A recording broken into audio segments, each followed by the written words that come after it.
මම දැනට කැලණි විශ්වවිද්‍යාලයේ වෘත්තීය මාර්ගෝපදේශකවරයා විදිහට කටයුතු කරනවා. ව්‍යවසායකත්වය කියන්නේ ස්කිල් එකක්. කියන්නේ රිස්ක් එකක් ගන්න නැති එක තමයි ලොකුම රිස්ක් එක අපේ ජීවිතේ. එයා ඇවිල්ලා කියනවා සර් මට බිස්නස් එකක් පටන් ගන්න ඕනේ. දැන් මේ වෙලාවේ අපි දන්නවා ලංකාව තමයි හොඳම ඩෙස්ටිනේෂන් එක ලෝකෙ තියෙන. සර් මම කැමති ව්‍යවසායකයෙක් වෙන්න හැබැයි මම ජොබ් එකක් කරන්නත් කැමතියි කියලා. අනිවාර්යෙන්ම වාට ඉස්සරහට ලෝකේ අවශ්‍යතා හදලා විකුණන්න පුළුවන් ලෙවල් එකකට ඔයා එනවා.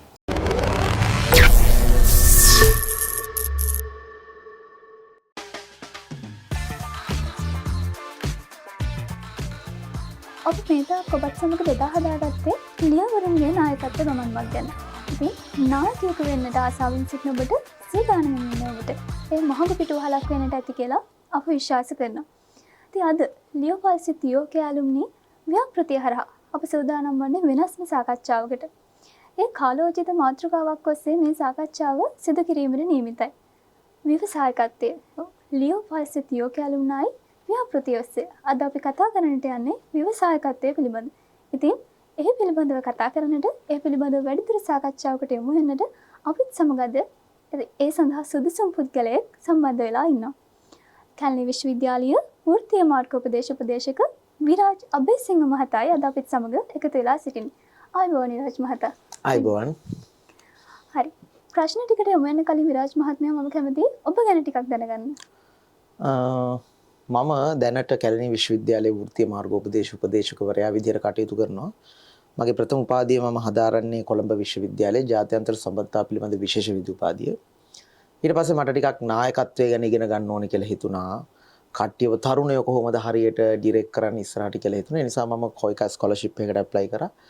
එතකොට මගේ මාස්ටර් එක මම සම්පූර්ණ කරන්නේ කොරියාවේ යොන්සේ කියන විශ්වවිද්‍යාලයේ කමියුනිටි ඩෙවලොප්මන්ට් ලීඩර්ෂිප් කියන සබ්ජෙක්ට් එකේ. ඊට අමතරව මම සිලෝන් කරියර් ගයිඩන්ස් ඇසෝසියේෂන් එකේ ප්‍රෙසිඩන්ට් විදියට ඉඳලා තියෙනවා. දැනට මේ ශ්‍රේෂ්ඨ වෘත්තීය මාර්ගෝපදේශකයෙක් විදිහට අවුරුදු 15කට ඩි එක්ස්පීරියන්සස් මට තියෙනවා. ඉතින් ජනාධිපති ලේකම් කාර්යාලය ඒ වගේම රාජ්‍ය නිලධාරීන් 20000කට ආසන්න සංඛ්‍යාවක් පුහුණු කරලා තියෙනවා. ඉතින් ওই විදිහට තමයි මගේ හැඳින්වීම මම කරන්න කැමතියි. වැඩකට සිද්ධ වෙන විදියට. ඉතින් මම ඔබට ඉස්සෙල්ලාත් කිව්වේ මීට පෙරත් සඳහන් කළා මේ සඳහා අපි සුදුසුම් පුද්ගලයෙක් තමයි සම්බන්ධ කරගත්තේ කියලා. විරාජ් මහත්මයා ව්‍යවසායකත්වයේ විදියට ඔබ මොකද දකින්නේ? ව්‍යවසායකෙක් දැන් සාමාන්‍යයෙන් ව්‍යවසායකෙක් කියපු ගමන් මගේ නම් ඔළුවට එන්නේ මොකක් හරි ප්‍රශ්නයක්. يعني මම ප්‍රැක්ටිකලි කතා කරොත් සමාජයේ තියෙන මූලිකම මොකක් හරි ප්‍රශ්නයක් නැත්නම් ગેප් එකක් අයිඩෙන්ටිෆයි කරගෙන ඒ ગેප් එකට ප්‍රොඩක්ට් එකක් නිෂ්පාදනයක් හරි සේවාවක් හරි දෙන එක තමයි ව්‍යවසායකත්වය කියන්නේ. ව්‍යවසායකත්වය කියන්නේ ස්කිල් එකක්. එතකොට මේ ස්කිල් එක තියෙන කෙනා තමයි ව්‍යවසායකයා. ඉතින් අර නව නිපැයුම් අලුත් අදහස් කියන එකත් එක්ක මාර විදියට කම්බයින් වෙලා තියෙනවා. උදාහරණයක් විදියට මම ගත්තොත් හිතන්න Facebook නිර්මාතෘ මාක් සකර්බර්ග් එයා දැක්ක සමාජයේ තියෙනවා පොඩි ગેප් එකක්. මිනිස්සු කැමති එක එක්කෙනාට කතා කරන්න කම්බයින් වෙන්න. හැබැයි ඒකට ප්ලැට්ෆෝම් එකක් නැහැ. අන්න එයාගේ බිස්නස් අයිඩියා එක ආපු විදිහ. එතනින් පටන් ගත්ත මාක් සකර්බර්ග් අද වෙනකොට ලෝකයේ සාර්ථකම ව්‍යවසායකයෙක් බවට පත් වෙලා තියෙනවා. අංක 2. ව්‍යවසායකයා කියනකොටම මතක් වෙන්නේ අවධානම කියන එක. ඒ කියන්නේ දැන් මාක් සකර්බර්ග් කියලා තියෙනවා අවධානමක් නොගැනීම තමයි ලොකුම අවධානම කියලා. කියන්නේ රිස්ක් එකක් ගන්න නැති එක තමයි ලොකුම රිස්ක් එක අපේ ජීවිතේ. එතකොට මේ සාමාන්‍යයෙන් ව්‍යාපාර තුල අනිවාර්යයෙන්ම අවධානමක් ගන්න ඕනේ. ඒ අවධානම ඇනලයිස් කරලා ගන්න නැති එක තමයි අපේ වර්තමානයේ තියෙන ලොකුම ගැටලුව. තුන්වෙනි කාරණාව ඔය අපි කියන්නේ මේ වර්ධවා තේරුම් අරගෙන තියෙනවා ව්‍යාපාර සහ ව්‍යවසායකත්වය කියන්නේ දෙකක් කියලා. එකක් කියලා. දැන් ඔයක එකක් නෙවෙයි ඔක දෙකක්. සාමාන්‍යයෙන් මම මේ බලන අයගෙන් කතා කරලා ඇහුවොත් ඒගොල්ලොන්ගේ ගම්වල සාමාන්‍යයෙන් පෙට්ටි කඩයක් හිතන්නකො සාමාන්‍යයෙන් කඩයක් තියෙනවා ඒ විදිහටමයි තියෙන්නේ. අනිවාර්යයෙන්ම අපේ ගම්වල තියෙන සමහර කඩ ඒක ඒ විදිහටම තමයි යන්නේ. ඒ කියන්නේ වෙනසක් නැහැ. එයාගෙන් පුතාට ගියත් ඒ කඩේ ඒ විදිහටම තමයි යන්නේ. සාමාන්‍යයෙන් ඒගොල්ලොන්ගේ දියුණුවක් පේන්නේත් නැහැ. හැබැයි ඒගොල්ලෝ එහෙම වැටෙන්නේත් නැහැ. යම්කිසි මට්ටමකින් ඒක පවත්වාගෙන යනවා. හැබැයි ව්‍යවසායකයෙක් එහෙම නැහැ. දැන් එයාගේ පුතා ව්‍යවසායකයෙක් නැහැ. කඩේ කරන කෙනාගේ පුතා. එයාට ඉන්ට්‍රොඩියුස් කරලා දෙන්න පුළුවන් වෙන්න ඕනේ ඩෙලිවරි සිස්ටම් එකක්. ඒ කියන්නේ මම ඔන්ලයින් හරි මොකක් හරි ඒගොල්ලොන්ගෙන් ඕඩර් එකක් දාපුවාම ගෙදරට ඒ ඒරියා එක වටේ හරි සප්ලයි කරන්න පුළුවන් බඩු ටික සප්ලයි කරන්න පුළුවන් සිස්ටම් එකක්. ඉතින් අන්න එයා ව්‍යවසායකයෙක්. මොකද එයා හඳුනා ගන්නවා මිනිස්සු කඩේට එන්න එච්චර කැමති නැහැ විදලා ගෙදරට ගෙනින් දෙන්න පුළුවන් හොඳයි කියන එක. එතකොට ඔන්න ඔය කාරණා තුන ඉතාමත් වැදගත් ව්‍යවසායකයෙක් කියන එක අර්ථකථනය කරන්න සහ හඳුනා ගන්න. ඉතාමත් පැහැදිලි උත්තරයක්. ඒ වගේ විරාජ් මහත්මයා ඔබ එක තැනක සඳහන් කරා ව්‍යවසායකත්වය කියන්නේ ස්කිල් එකක් කියලා.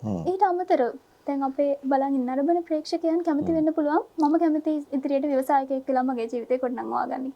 මොන වගේ ගුණාංගද උඩ තිබිය යුත්තේ? මොන වගේ ස්කිල්ස්ද තිබිය යුත්තේ? ප්‍රැක්ටිකලි අපි කතා කරොත් ව්‍යවසායකයෙක් කියපු ගමන් නව අදහස් තියෙන පුද්ගලයෙක්. අලුත් අදහස් තියෙන පුද්ගලයෙක්. දැන් අපි මේ කතා කරන භූමිය කැලණිය විශ්වවිද්‍යාලය. එතනින්ම අපි උදාහරණයක් ගමු. අවුරුදු 2කට විතර කලින් මං ගාවට එනවා තරුණෙක් මැනේජ්මන්ට් ෆැකල්ටි එකේ. එයා ඇවිල්ලා කියනවා සර් මට බිස්නස් එකක් පටන් ගන්න ඕනේ. ඔයාට බිස්නස් එකක් පටන් ගන්න ඕනේ. මොකක්ද අයිඩියා එක තියෙන්නේ?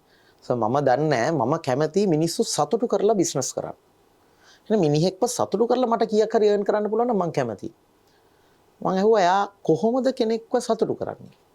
සර් මට ඒගොල්ලොන්ගේ ස්ට්‍රෙස් එක අඩු කරන්න ප්‍රොඩක්ට්ස් කරන්න පුළුවන්. මං එහෙම තමයි ඒගොල්ලෝම සතුටු කරන්න හිතන්නේ.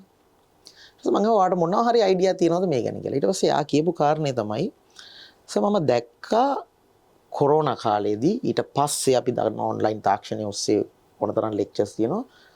ළමයි ෆෝන්ස් වලින් ලෙක්චර්ස් අහන් ඉන්නවා හරි ස්ට්‍රෙස් එකකින් මොකද මේ ෆෝන් එක තියාගන්න තැනක් නැහැ. මේක මේසුලින් තියන්නත් බෑ මේක ඇඳුලින් තියන්නත් බෑ. ෆෝන් හෝල්ඩර් එකක් ගන්න තරම් ලොකු වත්කමකුත් ළමයින්ට නැහැ. ඒ නිසා මම හිතුවා මේකට මොකක් හරි දෙයක් හිතන්න ඕනේ කියලා මට පොඩි ලී පතුරක් පෙන්නුවා. ඒ ලී පතුරේ පොඩි කට් එකක් විතරයි තිබ්බේ. ඒක ෆෝන් හෝල්ඩර් එකක් විදිහට යූස් කරන්න පුළුවන්. එතනින් පටන් ගත්ත මිනිස්සයා ඒක ඊට පස්සේ කී ටැග් එකක් විදිහට එයා විකුණන්න පටන් ගත්තා. දැන් එයාගේම බ්‍රෑන්ඩ් එකක් එයා ඩෙවලොප් කරගෙන තියෙනවා හැපි ක්‍රාෆ්ට් කියලා. සහ එයා 2024 වර්ෂයේ නෙඩා ආයතනය මගින් පවත්වපු උපාධිධාරී ව්‍යවසායක උදානය Brain into Business program එකේ ලංකාවේ හොඳම ව්‍යවසායකයා බවට පත් වෙනවා. දැන් එයා කොළඹ මැද අක්කර දෙකක් අරගෙන කුඹුරු අක්කර දෙකක් අරගෙන එයා කොළඹ කුඹුරු කොටනවා. මම මොකද කියලා. නෑ සර් මම කොහොම හරි ෆොරිනර්ස් ලව මේකට බස්සනවා අපේ සම්ප්‍රදාය පුරුදු කරන්න. එයා ඇග්‍රෝ ටුවරිසම් වලට තමයි කන්වර්ට් වෙන්නේ එතනින්. මාලදිවිනට එයාගේ බඩු යනවා මේ වෙනකොට. පොඩියට පටන් ගත්ත කෙනෙක්. මම කියන්නේ නව අදහස්.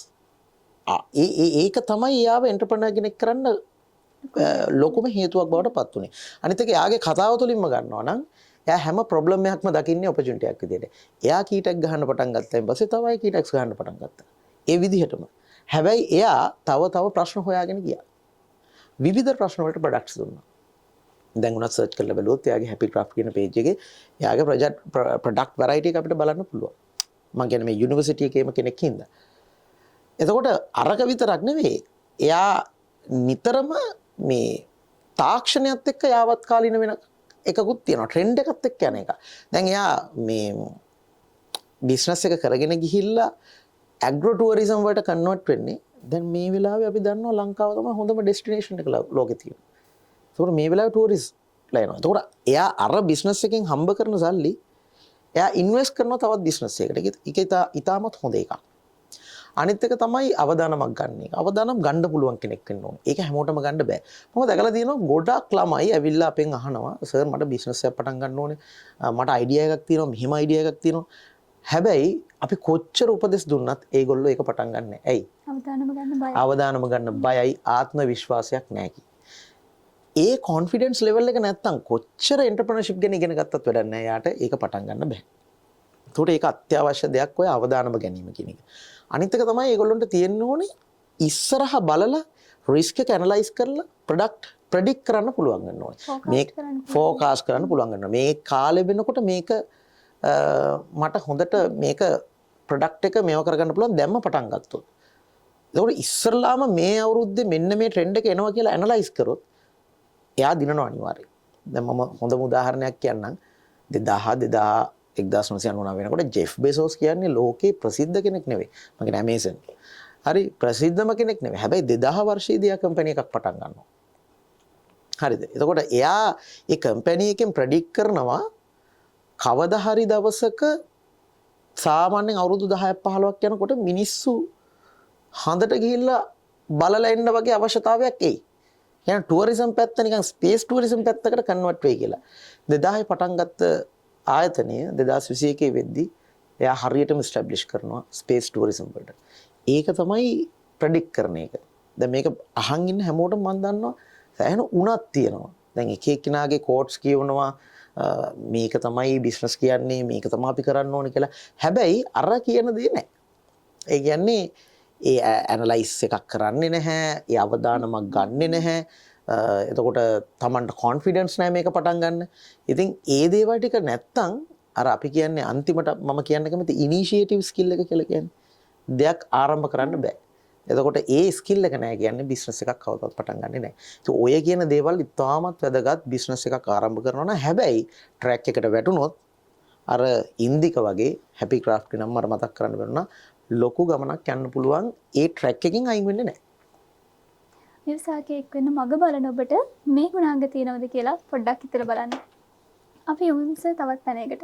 දැන් වර්තමාන සමාජයේ තියෙන පොඩි කතාවක් තමයි ව්‍යවසායකයෙක් වෙනවට වඩා හොඳයි වෘත්තියක නියැලෙන එක. මාසෙට පඩියක් හම් වෙනවා. ඒ පඩියෙන් ජීවත් වෙන්න පුළුවන්. ව්‍යවසායකයෙක් වුණොත් අලාභ වෙන්න පුළුවන්, ලාභ වෙන්න පුළුවන්. ඔන්න ඔය ප්‍රශ්නේ ගොඩක් අයට තියෙනවා.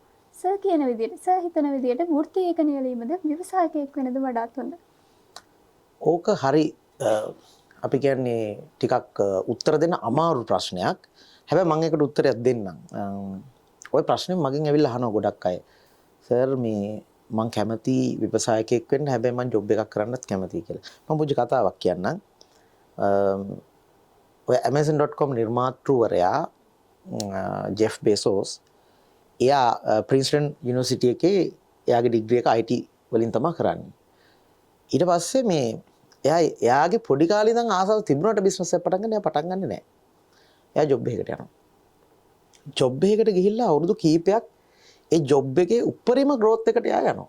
උදාහරණයක් විදියට අපි හිතමු වයිස් ප්‍රෙසිඩන්ට් ලෙවල් එකටම කම්පැනි එකේ දෙක එක වගේ টপ මැනේජ්මන්ට් එකකට යනවා. වෝල් ස්ට්‍රීට් වල කම්පැනි එක. ගිහිල්ලා එතනදී ආ හිතන්න පටන් ගන්නවා හරි මගේ කැරියර් එකේ මම උඩරිම තැනට ඇවිල්ලා ඉවරයි. දැන් මෙතනින් එහාට මම මොකද්ද කරන්නේ කියන එක හිතන්න පටන් ගන්නවා. එතනින් තමයි ආ ඩිසිෂන් එක ගන්නෙ නෑ. මම ජොබ් එකෙන් අයින් වෙලා දැන් මට අත්දැකීම් තියෙනවා, එක්ස්පීරියන්ස් තියෙනවා. මම මගේම දෙයක් පටන් ගන්නවා, නොලෙජ් එකක් තියෙනවා. ඒකලා ගෙදර පුංචි කාමරයක ගරාජ් එක ඔය Amazon කියන කම්පැනි එක පටන් ගන්නවා. ඔය ප්‍රශ්නෙට උත්තරේ තමයි අද තියෙන තැන ඔබ දන්නවනේ. ඉතින් ඒක ලෝකෙන් ගිහිල්ලා ඊට පස්සේ ලෝකෙන් එළියටත් ගිහිල්ලා දැන් එයා අභ්‍යවකාශයට මිනිස්සු යවන ලෙවල් එකේ බිස්නස් එකක් කරනවා. දැන් ඒක තමයි ඔය ප්‍රශ්නෙට උත්තරේ. ඒ කියන්නේ ජොබ් එකක් කරන එක තුල කිරීම තුල එයාට එන ලොකු අත්දැකීමක්.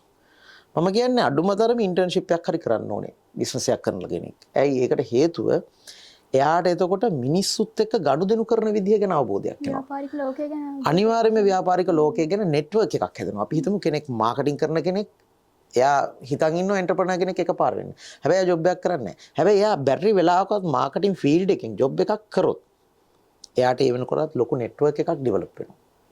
එයා දන්නවා කස්ටමර් කෙනෙක් එක්ක කොහොමද කතා කරන්න කියලා. මොකද එයා ලොකු රෙකග්නයිස් කම්පැනි එකක් රිප්‍රසන්ට් කරනවා.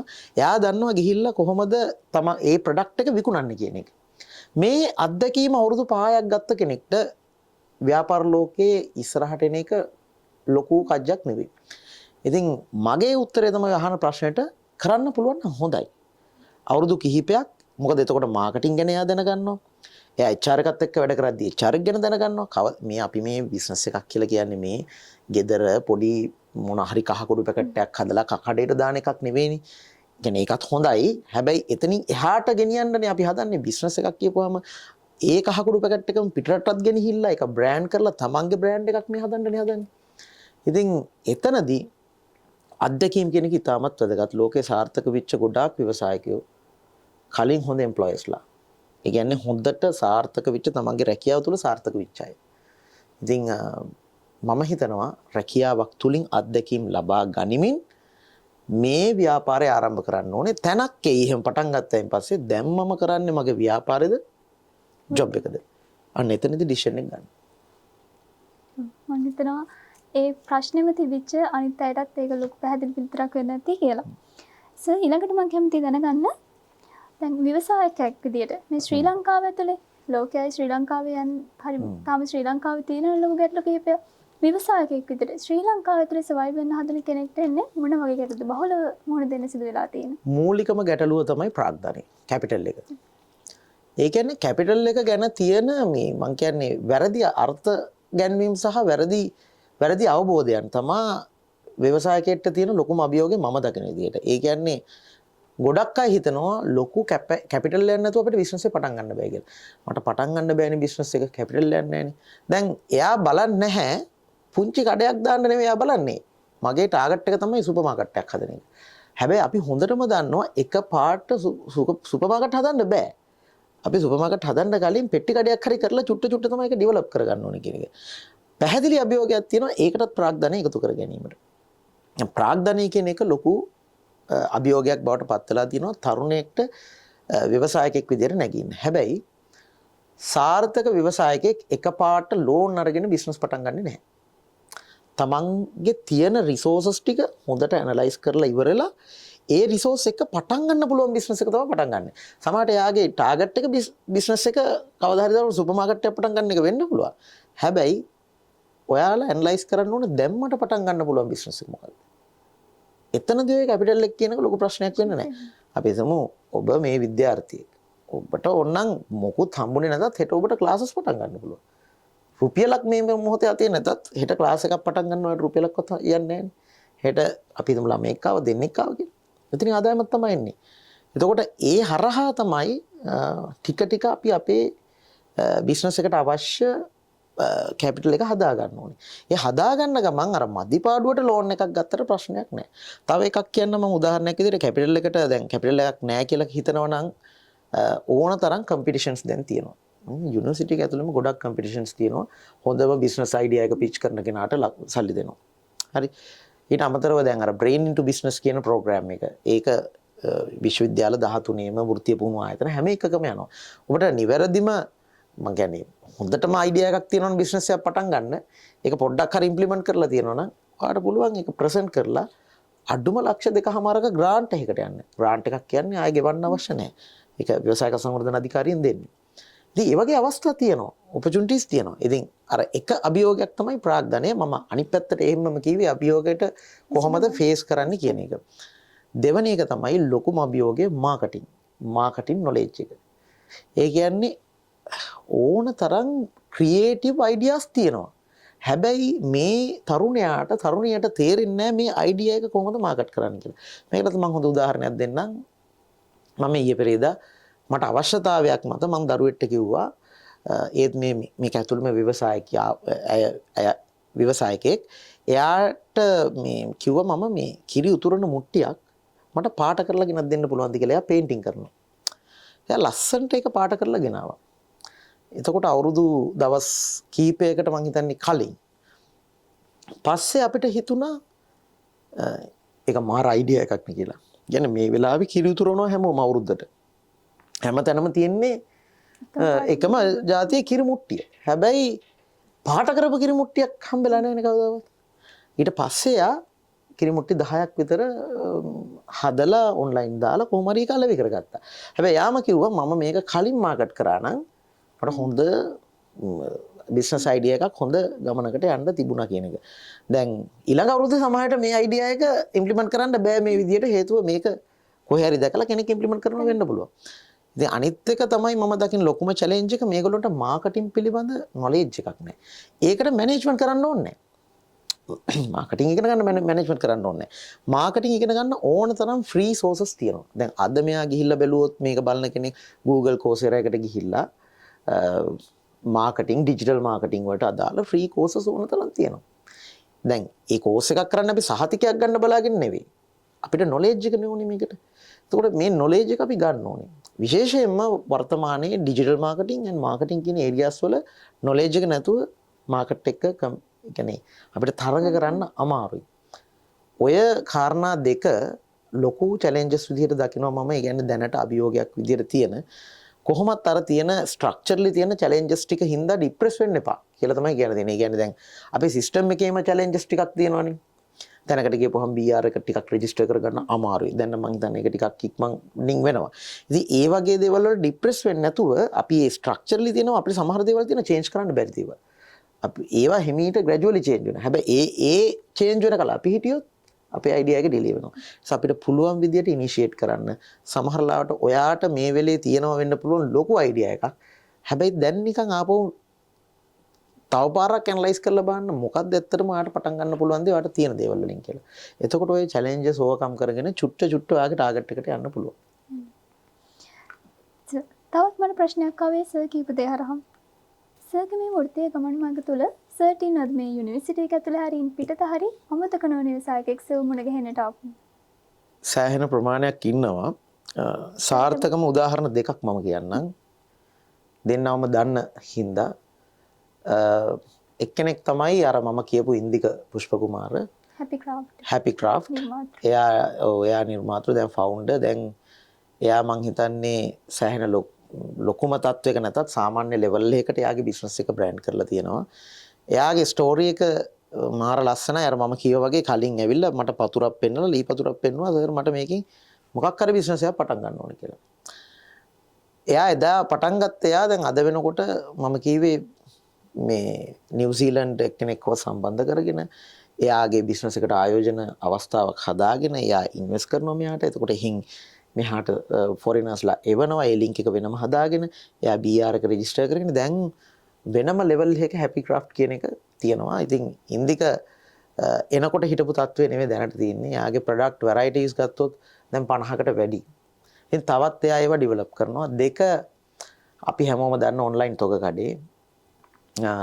එයාගේ නම රවිෂාන්. පටන් ගත්තේ ටී-ෂර්ට්ස් විකුණලා මෙහි. පොඩි ටී-ෂර්ට්ස් පාරේ තියාගෙන විකුණලා තමයි පටන් ගත්තේ එයාගේ බිස්නස් එක. දැන් එයාට ගාමන්ට් එකක් තියෙනවා.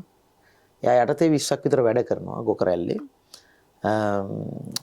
උපාධියත් කරේ IT පැත්තෙන්. හැබැයි එයා දැනට ඔය ගාමන්ට් ෆීල්ඩ් එකේ ඇපරල් ඉන්ඩස්ට්‍රි එකේ එයා සෑහෙන්න පොපියුලර් කැරක්ටර් එකක් සෝෂල් මීඩියා වල ඔන්ලයින් තොග කඩේ කියපුවාම දන්නවා මෙහි ළමයි නම් දන්නේ කැලණියාට කියපුවාම.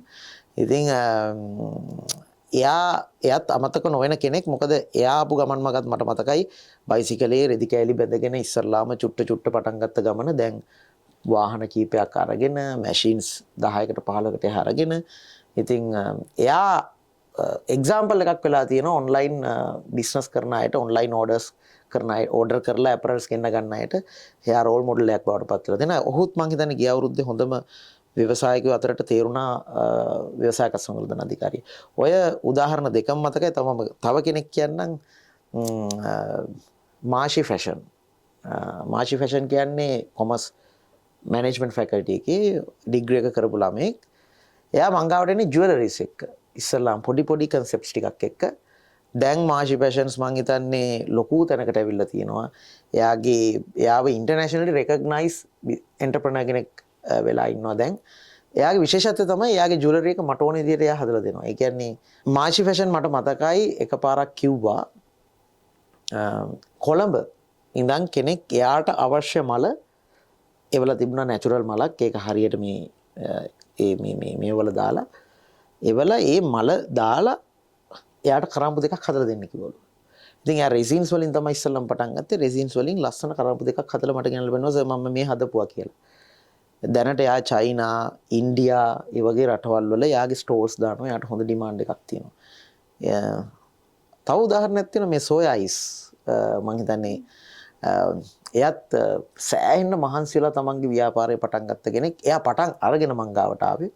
ඇවිල්ලා එයා කිව්වා මට තව ටිකක් මේක ඩෙවලොප් කරගන්න ඕනේ කියලා. එයා දැන් සෝයා අයිස් වලින් යෝගට් එකක් හදන්න පටන් ගන්නවා. ඉතින්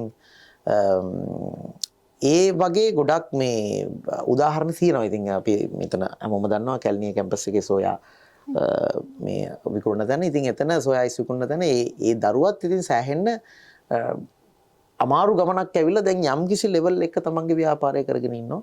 ඉතින් ඇකඩමික්ස් පැත්තත් හොඳ කරගෙන ඔය කීපයක් විතරයි. තව එහෙම ගොඩක් තියෙනවා. ඉතින් මම කියන්නේ ඕනම කෙනෙක්ට පුළුවන් මේක. උත්සාහය කැපවීම තිබ්බොත් අනිවාර්යයෙන්ම පුළුවන්. ස්ටාර්ට් එක දුන්නොත් මේක නවත්තන්නේ නැහැ යාලා. අනිවාර්යයෙන්ම.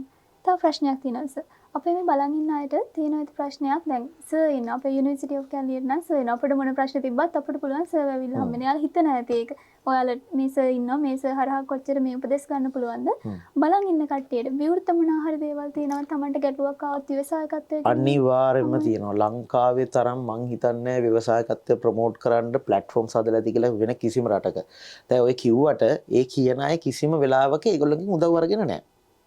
දැන් ඔබට ව්‍යාපාරයක් ආරම්භ කරන්න ඕනේ නම් ඔබ කැලණිය විශ්වවිද්‍යාලේ නම් අනිවාර්යෙන් එන්න වෘත්තීය මාර්ගෝපදේශාංශයට ඒකකයට අනිවාර්යෙන් ඒ සපෝට් එක අපි දෙනවා. අපි හිතමුකෝ දැන් එළියේ ඉඳන් මේක බලන් ඉන්න කෙනෙක් ඔබට අවශ්‍යතාවයක් තියෙනවා නම් අංක එක තමයි තියෙනවා ළඟම තියෙන ප්‍රාදේශීය ලේකම් කාර්යාලයේ තියෙනවා ජාතික ව්‍යවසායක සංවර්ධන අධිකාරිය යටතේ කෙනෙක් ඉන්නවා එන්ටර්ප්‍රෙනර්ෂිප් ඩෙවලොප්මන්ට් ඔෆිසර් කෙනෙක් EDO කියලා කියන්නේ. එතකොට ඔයාට පුළුවන් කෙලින්ම ගිහිල්ලා එයාව හම්බෙන්න. එතකොට ඔයාට කිසිම අයිඩියා එකක් නැතත් හැබැයි ඔයාට තියෙනවා නම් බිස්නස් එකක් පටන් ගන්න ඕනේ කියලා ඉස්සෙල්ලාම එයාට ගිහිල්ලා කියන්න මං හරි ආසයි බිස්නස් එකක් පටන් ගන්න කියලා. එතකොට ඔයාගේ අයිඩියා එක ජෙනරේට් කරන තැන ඉඳන් බිස්නස් එක ස්ටාර්ට් කරන තැනට මේගොල්ලෝ සපෝට් එක දෙන්න ලැහැත්ති. සමහරලාට ඔයාට ලෝන් එකක් දාන්න ඕන නම් ඒකට අවශ්‍ය බැංකු කටයුතු ඒවට ෆැසිලිටේට් කරන එක මේ සියල්ල කරනවා. ඊට අමතරව තව තියෙනවා ප්‍රාදේශීය ලේකම් කාර්යාලයේ මේ විදිහම එකක් කුඩා ව්‍යාපාර සංවර්ධනාංශය කියලා. ඔබට ව්‍යාපාරයක් පොඩියට හරි පටන් ගන්න අදහසක් තියෙනවා නම් ඔබට එතනිනුත් සහයෝගය ගන්නට පුළුවන්. දැන් කුඩා ව්‍යාපාර සංවර්ධනාංශය ගාවට ගියපුවාම ඔබට අර කියන සහයෝගය මේ විදිහටම හම්බ වෙනවා. බිස්නස් එක පටන් අරගෙන ඒක කරගෙන යන්න සමහරලාට මාකට් එක හදලා දෙන එක පවා එතනින් සපෝට් එකක් විදිහට හම්බ වෙනවා. ඊට අමතරව දැන් හැම මේ ප්‍රාදේශීය ලේකම් කාර්යාලයකම තව ඉන්නවා මේ මානව සම්පත් සංවර්ධන නිලධාරී කියලා මිනිස් බලහා රැකී ආරක්ෂා අමාත්‍යාංශයට අනුයුක්තව. එයාව හම්බුනොත් ඔයා මොන පැත්තටද බිස්නස් එකක් කරන්න ඕනේ මොන වගේ භාණ්ඩයක් අලෙවි කරන්න ඕනේද සේවාවක් අලෙවි කරන්න ඕනේද දැන් ඔයාට හිතා ගන්න බැයි නම් මම මොකද්ද කරන්න ඕනේ බිස්නස් එක කියලා සයිකෝමැට්‍රික් ටෙස්ට් එකක් කරලා එයාට ගැළපෙනම බිස්නස් එක මේක කියලා ඇනලිසිස් එකක් කරලා පොඩි කවුන්සලින් එකක් ගන්න. දැන් කවුන්සලින් කියපුවම වරදවා හිතන්න එපා. කවුන්සලින් කියන්නේ මේ සයිකොලොජිකල් ප්‍රශ්න වලට ගන්න කවුන්සලින් නෙමෙයි බිස්නස් කවුන්සලින් එකක්. කියන්නේ බිස්නස් කවුන්සලින් එකක් කියන්නේ ඔයාට ව්‍යාපාරයක් පටන් ගන්න ඕනේ ඔයාට ගැටලු තියෙනවා. ඔයාව निराකරණය කරගන්න ඕනේ. මෙන්න මේ නිලධාරීන් යටතේ ඔයාට ගිහිල්ලා ඒක निराකරණය කරගන්නට පුළුවන්. සමහර ලාට ඔයාට තාක්ෂණික දැනුම නැත්තම් උදාහරණයක් විදිහට අපි හිතමු මම ඇන්තෝනියම් වගා කරන්න කැමතියි. හැබැයි මෙයාට ඒ ස්කිල් එක නැහැ. අන්න ඒත් ළඟම තියෙන ප්‍රාදේශීය ලේකම් කාර්යාලයට ගිහිල්ලා ඒ තාක්ෂණික පුහුණු වැඩමුළු වලට සම්බන්ධ වෙලා එයාට පුළුවන් ඒ අදාළ දැනුම ලබා ගන්න. ඊට අමතරව තව තියෙනවා දැන් මම දකිනවා ගොඩාක් වර්තමානයේ තරුණ පරම්පරාව එකපාරට එක්ස්පෝර්ට් කරන්න යනවා. එන හැමෝම ඇවිල්ලා අහනවා මේ මට එක්ස්පෝර්ට් කරන්න ඕනේ කුරුඳු තියෙනවා කියලා. හැබැයි ඒක මං හිතන්නේ එච්චරම හොඳ දෙයක් නෙවෙයි. තමන්ගේ බිස්නස් එකේ අපි කියන්නේ වොලියුම් එක ගැන අපි දන්නේ නැහැනේ. දැන් අපිට එළියෙන් එන කෙනෙක් කියනවා අපිට මෙච්චර ප්‍රමාණයක් ඕනේ කියලා. හැබැයි ඔබ ගාව ඒක දෙන්න තරම් ඒ ප්‍රමාණවත් මදි. මෙන්න මේක ඇනලයිස් කරගන්න තේරෙන්නේ නැහැ ඔයා කවදාවත් එක්ස්පෝර්ට් කරලා නැත්තම්. ඒ නිසා මම හිතන්නේ ඔයා එක්ස්පෝර්ට් කරන කෙනෙක්ට ඔයා ඉස්සෙල්ලා බඩු සප්ලයි කරලා ඊට පස්සේ එයාගෙන් යන වොලියුම් එක ගැන අවධානයක් එක්ක ඒක කවදා හරි දවසක ඔයාට ෆුල්ෆිල් කරගන්න පුළුවන් වුණාම එක්ස්පෝර්ට් වලට යන එක. ඉතින් EDA අපි කියන්නේ එක්ස්පෝර්ට් ඩෙවලොප්මන්ට් පැත්තට ඕන තරම් නිලධාරීන් ඉන්නවා. ඉතින් මේ පැත්තට උනත් ප්‍රාදේශීය ලේකම් කාර්යාලයට ගියොත් ඕන තරම් සහයෝගය ගන්න පුළුවන්. ඔය විදිහට සෑහෙන්න අවස්ථා තියෙනවා. ඉතින් මම හිතන්නේ Tamanට ව්‍යවසායකෙක් විදිහට නැගින්න ඕන තරම් YouTube එකේ තියෙනවා මේ සක්සස් ස්ටෝරීස් කොහොමද ව්‍යවසායකෙක් වුණේ කියලා. ඒවත් ඇත්තටම නොලෙජ් එක ගන්න සහ ලොකුම දේ තමයි ට්‍රෙන්ඩ් එක. මොකද්ද දැන් යන ට්‍රෙන්ඩ් එක කියලා අයිඩෙන්ටිෆයි කරගන්න. මට අර මුල ඔයා චැලෙන්ජස් ගැන ඇහුවා. චැලෙන්ජස් වලදී මට කියන්න අමතකුණ දෙයක් තියෙනවා. මම ඒක මෙතනදී එකතු කරන්නම්. මාකට් එක හොයාගන්න එක. ඒක චැලෙන්ජ් එකක්. ඒක මම හිතන්නේ ලංකාව විතරක් නෙවෙයි. ඕනම කෙනෙක්ට ඒක චැලෙන්ජ් එකක්. අපි හිතමු මාකට් එකක් නැති දෙයක් තමයි අපි ප්‍රොඩක්ට් කරන්න හදන්නේ. ඒ කියන්නේ ඒ ප්‍රොඩක්ට් එක මාකට් එකක් දැනට නැහැ. ඒ කියන්නේ අවශ්‍යතාවයක් තාම මිනිස්සුන්ට නැහැ ප්‍රොඩක්ට් එක ගැන. හැබැයි අපි පණ දාගෙන මේක බ්‍රෑන්ඩ් කරනවා. එතකොට අපි කරන්න ඕනේ ඒ අවශ්‍යතාවය හදන්න ඕනේ. හදලා ඉවරලා තමයි ප්‍රොඩක්ට් එක ඇතුළට දාන්න ඕනේ. ඉතින් ඒ වගේ දේවල් වලට ගොඩක් උදව් ගන්න මේ ආයතන ගොඩක් තියෙනවා. මම ওই කීපයක් විතරයි කිව්වේ. ඉතින් මම හිතනවා ඔයාට බිස්නස් එකක් ආරම්භ කරන්න නම් මේ ලංකාව ඇතුලේ සෑහෙන්න සපෝට් කරන්න අය ඉන්නවා. අන්තිම ප්‍රශ්නේ. අවසන් ප්‍රශ්නෙට අපි යමු වෙන්නේ කැමති විරාජ් සර්. ව්‍යවසායකයෙකුට දැන් ඔබතුමා බොහොම කරුණු පහදලා දුන්නා. මොනවාද අපිට එන අභියෝග කොහොමද ඒව ජයගන්නේ? ශ්‍රී ලංකාව ඇතුලේ විශේෂයෙන්ම අපි බහුල තියෙන අභියෝග මොනවාද? අපිට කාවද කියලා හම් වෙන්න පුළුවන් අපේ ගැටලු නිරාකරණය කරගන්න. අන්නේ දැන් ඔය කරුණු එක්ක කෙනෙක් මේ වෙද්දී ඉන්ස්පයර් වෙලා ඉන්න පුළුවන්. හරි මමත් මේ කරුණ අනුව ව්‍යවසායකයෙක් වෙනවා කියලා. අවසන් වශයෙන් ඔබතුමා දෙන උපදේශය මොකක්ද?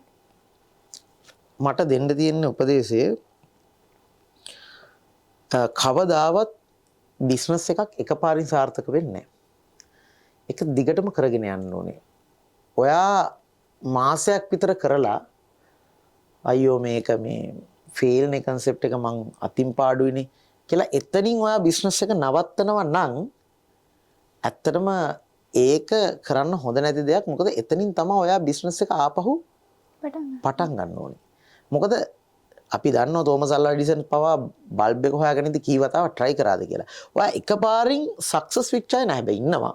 හැබැයි එහෙම අර එකපාරින්ම තමන්ගේ ප්‍රොඩක්ට් එකක් දාලා අම්මලා මේක නියමයට ගියානේ මම දැන් টপ ක්ලාස් එන්ටර්ප්‍රෙනර් කෙනෙක් නේ කියලා එහෙම වෙච්ච කවුරුත් නැහැ.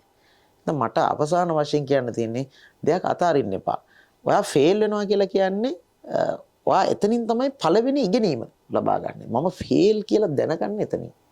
එතකොට ඔයාගේ ප්‍රොඩක්ට් එකක් ෆේල් වුණ ගමන් ඔයා හිතන්න ඕනේ ඇයි මම මේ ප්‍රොඩක්ට් එක ෆේල් වුනේ?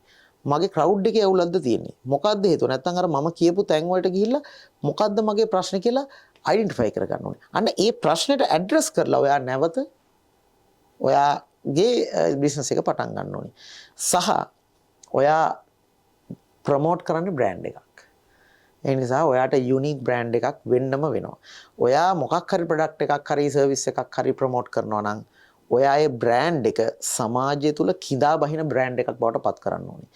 ඒකට අවශ්‍ය දැනුම හැමදේම ගන්න මේ මං හිතන්නේ මේ කාලය තමයි උචිතම කාලය. දැන් අවුරුදු 10කට විතර කලින් අපිට AI තාක්ෂණය තිබ්බේ නැහැ. හැබැයි දැන් තියෙනවා. අපිට ඕන තැනක පොතක් සමරයිස් කරගන්න පුළුවන්. මිනිස්සු කියවුවා ට්‍රාන්ස්ලේට් කරවා ගන්න පුළුවන්. ඉතින් මේවා කියවලා ඔයා හොඳ බ්‍රෑන්ඩ් එකක් වෙන්න ඉස්සෙල්ලා. ඔයා බ්‍රෑන්ඩ් එකක් වුණාම අනිවාර්යෙන්ම ඔයාට ඉස්සරහට ලෝකේ අවශ්‍යතා හදලා විකුණන්න පුළුවන් ලෙවල් එකකට ඔයා එනවා. ඒක තමයි මට අවසාන වශයෙන් දෙන්න තියෙන උපදෙස. ව්‍යවසායකත්වයේ පිළිබඳ උනන්දුවක් දක්වන ඔබට අද මේ හරබර වැඩසටහන ඉතාමත් වැදගත් වෙන්නට කියලා අපි විශ්වාස කරනවා.